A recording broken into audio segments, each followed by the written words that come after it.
ہمارے پاس دنیا کی بڑی سے بڑی پاور ہی کیوں نہ ہو، پھر بھی ہر قدم پر ہمیں اللہ کی ضرورت رہنی ہے۔ وہ کن فرمائے گا تو ہی ہماری پاور ہمارے کسی کام آ سکے گی، ورنہ تو سب بیکار ہے، سب بے فائدہ ہے۔ جتنے بھی اس دنیا میں پاورفل لوگ آئے ہیں، جنہوں نے اللہ کی نافرمانی کی، وہ غرق ہو گئے، وہ تباہ ہو گئے، کیونکہ انہیں لگا تھا کہ ان کے پاس اتنی طاقت ہے کہ انہیں کسی خدا کی ضرورت نہیں ہے، اور بس پھر اللہ نے انہیں ایسی مار ماری کہ کوئی بھی چیز انہیں بچانے کے لیے ان کے کام نہ آ سکی۔ جب ہم باغی ہو جاتے ہیں اور یہ سوچنے لگتے ہیں کہ اب تو ہم آزاد ہیں، اب ہم اپنے نفس کو فالو کرتے ہوئے جو چاہیں کریں، تب ہماری مہلت کا وقت شروع ہو جاتا ہے، اور پھر غلط راستے ہمیں ان حدودوں کے پار لے جاتے ہیں جہاں اللہ کی پکڑ ہمارا انتظار کر رہی ہوتی ہے۔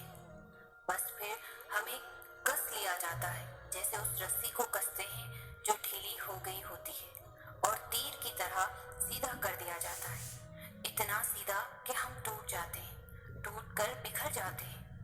تو کیا یہ بہتر نہیں ہے کہ ہم پہلے ہی سدھر جائیں اور اللہ کے جلال کو اپنے غلط فیصلوں کے ساتھ چیلنج کرنا چھوڑ دیں؟ عقل مند تو وہی ہوتا ہے جو اپنی جڑیں نہیں بھولتا، اور ہماری جڑیں کیا ہیں کہ ہم مٹی ہیں، اور مٹی میں بھی بھلا کوئی طاقت ہوتی ہے؟ اگر آپ کے پاس کوئی ایسا انسان موجود ہے جو آپ کو آپ کے مشکل وقت میں کمفرٹ دیتا ہے، تو یہ اللہ کی طرف سے ہی ہے۔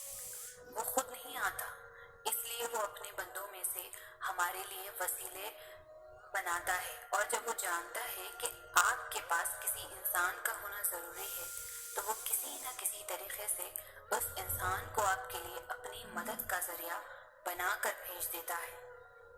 اور اگر آپ کے پاس کوئی بھی ایسا انسان موجود نہیں ہے جو آپ کو مشکل وقت میں کمفرٹ دے سکے، تو یہ بھی اللہ کی طرف سے ہے، اور اس سے اللہ آپ کو یہ سکھانا چاہتا ہے کہ اس نے سب کو آپ سے دور اس لیے کر دیا ہے کیونکہ اس وقت آپ کے لیے اللہ کا اور آپ کا اکیلے ہونا زیادہ ضروری تھا۔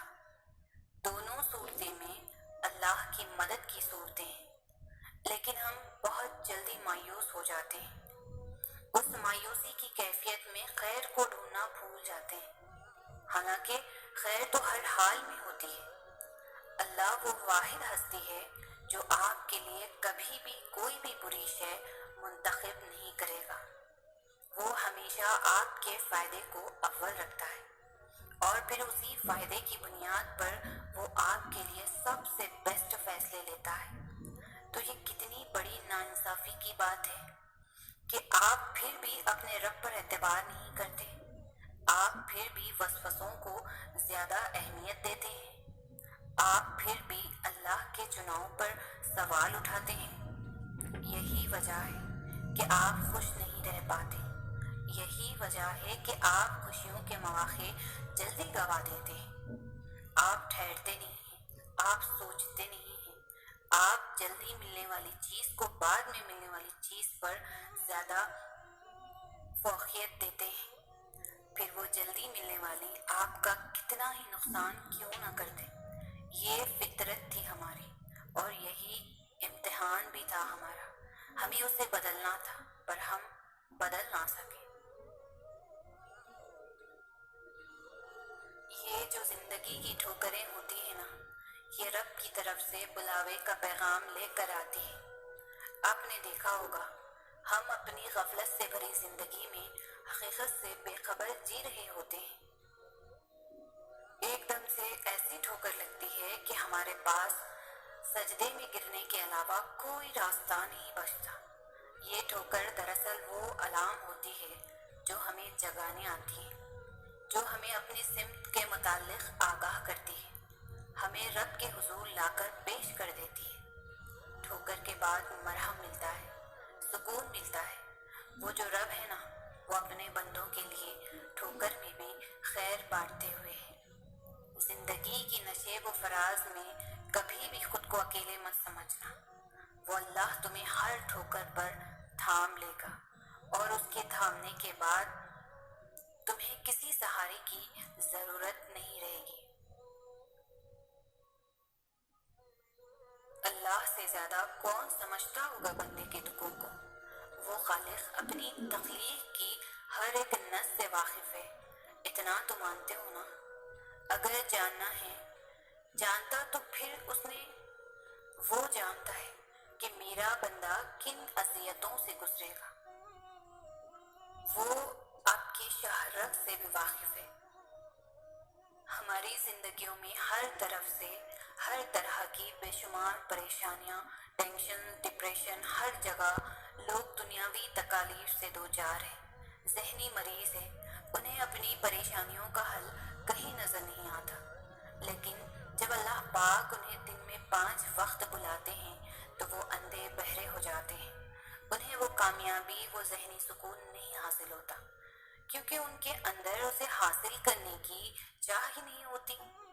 اور پھر اللہ پاک نے جس کے نصیب میں اپنا سجدہ لکھا ہے، صرف وہی اسے ادا کرے گا، کیونکہ جب اللہ پاک کسی سے ناراض ہوتے ہیں تو اسے اپنے آگے جھکنے سے روک دیتے ہیں۔ ہمارے اوپر دن میں صرف 5 وقت سجود فرض کیے گئے ہیں، اور اگر وہ بھی ہم نہ کر سکیں تو لعنت ہے ہم پر۔ پھر ہمیں دن میں صرف 5 وقت اس کے سامنے جانا ہے، اس کے آگے جھکنا ہے، اپنی ساری پریشانیاں، اپنے سارے غم اور دکھ اسے بتانے ہیں۔ بے شک وہ سب جانتا ہے، لیکن وہ ہم سے سننا چاہتا ہے۔ وہ چاہتا ہے ہم ہمیشہ اس کی مدد مانگیں، اور بے شک وہ سنتا ہے، اور صرف وہی تو ہے جو ہماری سنتا ہے، جو ہماری سننے والا ہے۔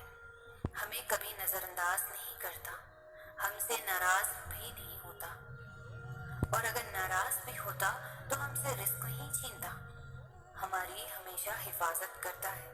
اور بے شک نماز ہی وہ عبادت ہے جو ہمارے دلوں کو سکون میں رکھتی ہے اور ہماری دنیا و آخرت کی کامیابی کا بھی ذریعہ ہے۔